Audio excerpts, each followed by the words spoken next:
દરેકને જવાબ આપું. દરેકના જીવનમાં જે પ્રશ્ન બને છે કેમ બને છે એમાંથી કાઢો.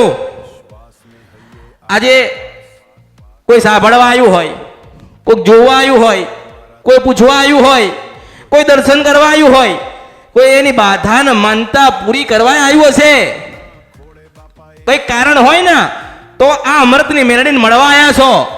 અને કોઈ કારણ નહીં હોય ને ત્યારે હું મેલડી તમને મળવા આવીશ.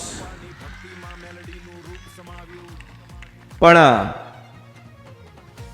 એવું ના વિચારતા અમારું કોણ, આમાંથી કોણ બહાર કાઢશે.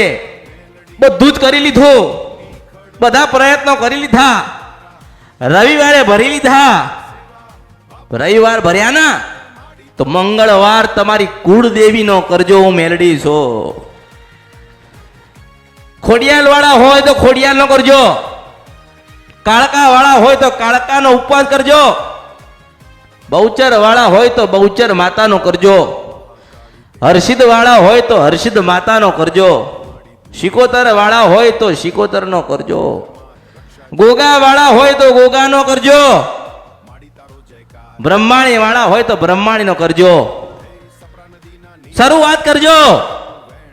ઉપવાસ મેં બતાયા છે. સાંજે 7 વાગે સુખડી ધરાવજો.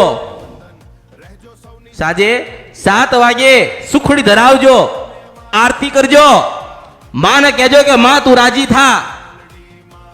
જેમ જેમ સમય જાય, ઉપવાસ વધતા જાય, એમ એમ જીવનમાં પરિવર્તન આવશે.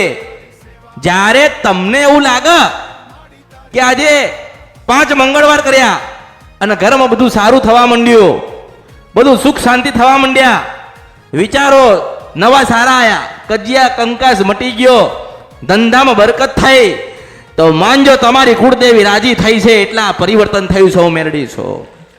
હું તો માધ્યમ છું. હું માધ્યમ છું. તમે મારા શિષ્ય, હું તમારી ગુરુ છું. મેલડી છું. એટલે ગુરુ કે દિશાએ ચાલજો. જો માં તો બધાએ બનાવી, માં તો બધા બનાવે છે, માં તો બધાના ઘરે બેઠી છે, પણ ગુરુની જરૂર પડતી હતી આ કળિયુગની અંદર. એટલે મારા ભક્તોની ગુરુ બનીને આવી છું. જ્યાં જ્યાં મારો ભક્ત ભૂલો પડે ત્યાં ત્યાં માર્ગ બતાડવા સ્વયં મેલડી ના આવું તો બર્યું મારા અવતારમાં ખોટ પડે. તમને જેના ઉપર વિશ્વાસ હોય, જેની ભક્તિ કરતા હોય કરજો, પણ